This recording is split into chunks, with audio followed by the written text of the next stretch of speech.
Greetings, friends. I wanted to share with you some of my observations on how people have reacted differently to this hysteria, which began in March. I had these assumptions at the beginning, but I wanted to wait before sharing them just to see if anything would change. But no, my initial suspicions were confirmed. And I should say that nothing I'm going to say here is endorsed by any of the protesters. I'm merely speaking as a private individual on my own YouTube channel, so I don't speak on behalf of anyone else here. When we look at demographics, how have the different groups in the city responded? And when it comes to these protests at Queen's Park, I went again this Saturday, so I've been there 3 weeks in a row now. And you can see that 90%, maybe 95% of the people there are white. And that shouldn't be surprising because they're more of the old stock Canadians. They have more of a knowledge of our traditions.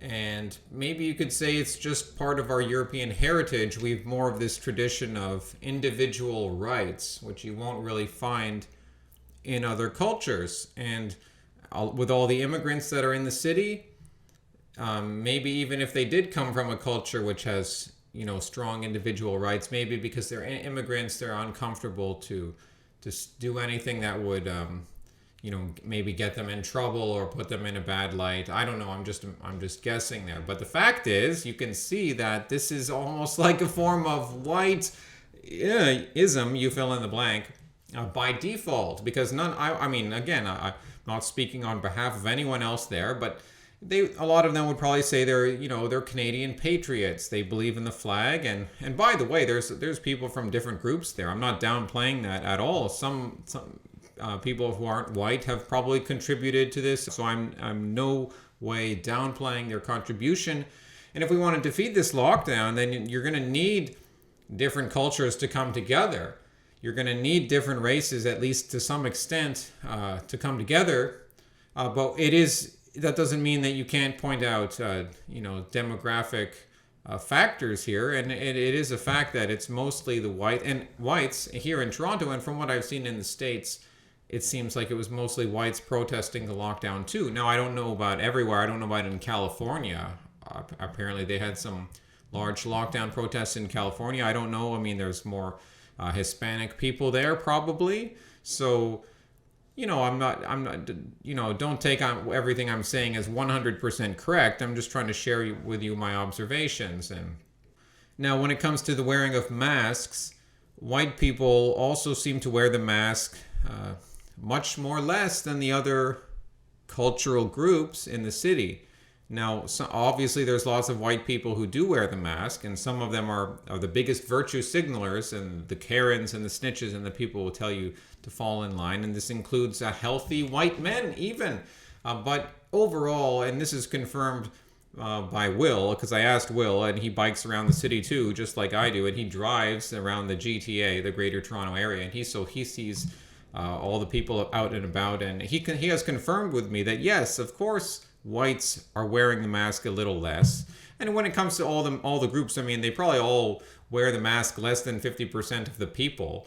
And even now, that is going down because now that things are loosening up just a little bit, although not much. I mean, they're opening a few things, but it looks like fewer people overall are wearing the masks in public now than 2 or 3 weeks ago.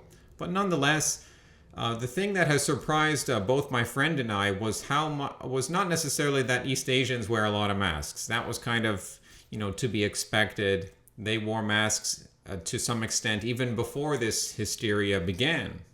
They would wear it out in public, so it's not entirely surprising. And then considering that this hysteria originated in China, and a lot of them, the Chinese community, maybe the Korean community, East Asian community, they feel more connected to East Asia, so they're going to be more likely to believe in the mainstream narrative and to do their part by wearing the mask. Now who knows how much they all believe in it? Maybe they do, maybe they don't. Maybe in their mindset they wear the mask because that's the right thing to do.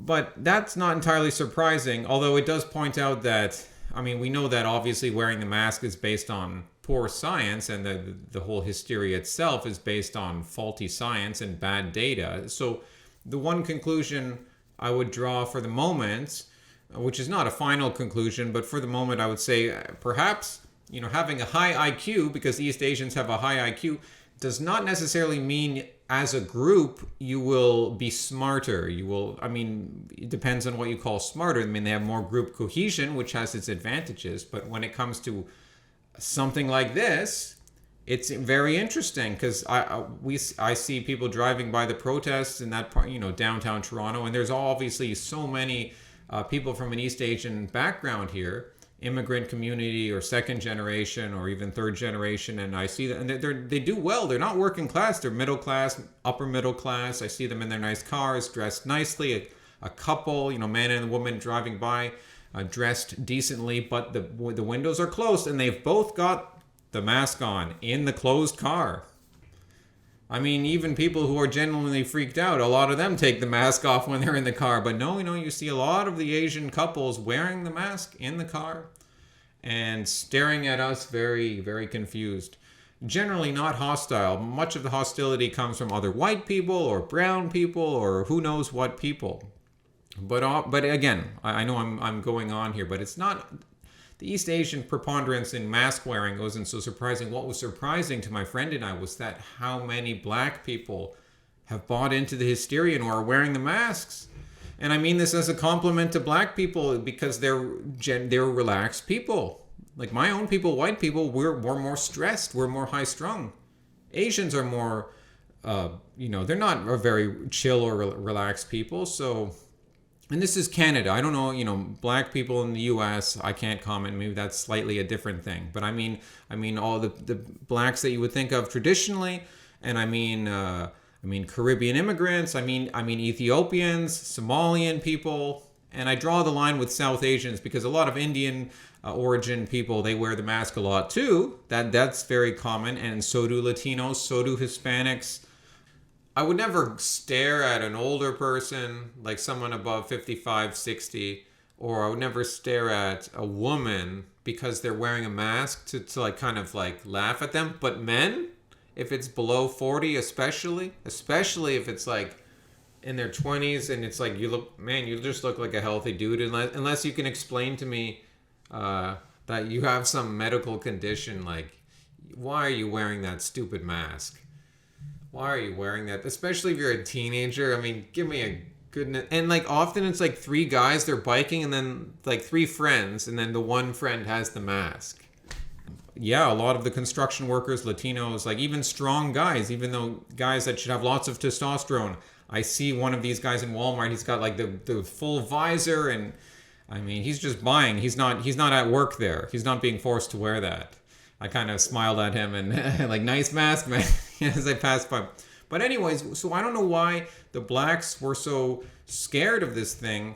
And because normally, why would you pay attention to what white people and Asian people and Jewish people are saying? Why would they care? Normally they wouldn't care. So maybe I've got it wrong, but please enlighten me as to what happened, because I'd like to know. But yeah, generally the non-whites wear the mask a lot more. Now, of course, this is all going down because now it seems people are ditching the mask, and I hope that trend continues. For all we know, who knows what sorts of crazy stuff they could throw at us in the next few months. So I'm not going to say that mask, is going to go away. People wearing it come back. Who knows that if lockdowns are going to go away, or maybe they'll be a permanent thing. I hope not, but what you see in a time like this, when the crud hits the fan, you see who you can really count on. And unsurprisingly, it happens to be your own ethnic group and people who are, part of the old stock Canadians, because that's part of the tradition of standing up for individual rights, or there's more awareness of what made this country what it was in the past. So again, like I was saying, it's kind of like a white, you fill in the blank ism, which is healthy. I mean, the lockdown protests, because all other peoples in the world are naturally this ism, and because that's how you maintain your culture, and that's how That's in the natural order of the universe.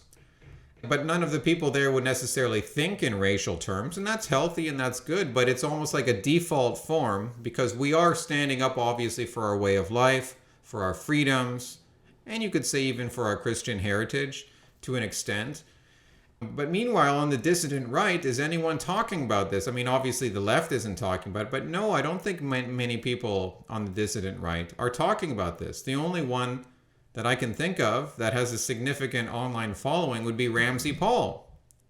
You know, I've had small disagreements with things Ramsey Paul has said, but I really have to tip my hat to him for staying dependably right wing, whatever right wing means now. But like good old conservative values, like we're not going to get excited for communism just because it means closing the borders and making the state stronger. I mean, and that doesn't make you a libertarian either. But I'm not here to get into all that discussion here. I was just sharing these basic demographic observations. Of course, there's going to be differences in demographics in how we've responded to this hysteria. But hopefully we can all wake up. And that means Africa too, and Ghana. Certainly I can tell you from talking with my friend Paul in Ghana that they have had the same sorts of hysteria there. People wearing the masks in Ghana. They even closed down their capital city, Accra. They barricaded the roads. If you had a bank in Accra where your money was, good luck trying to get your money. As a footnote to this video, if you're watching from Ghana or Africa, good for you for throwing off your colonizers, but now don't be colonized by the WHO and the World Banks and the IMF, International Monetary Fund. Don't, because they're just exercising their authoritarianism over you right now. So I know that Africans are, they're very glad that they threw off their British overlords or their French rulers. Fine, I can respect that. But then don't suddenly accept these globalists as your new rulers. You should treat them the same as your former colonizers. Stay independent. Don't fall to this corruption and this hysteria. It's meant to destroy your economy, just like it's destroying the Western economy right now. Hasta luego, amigos.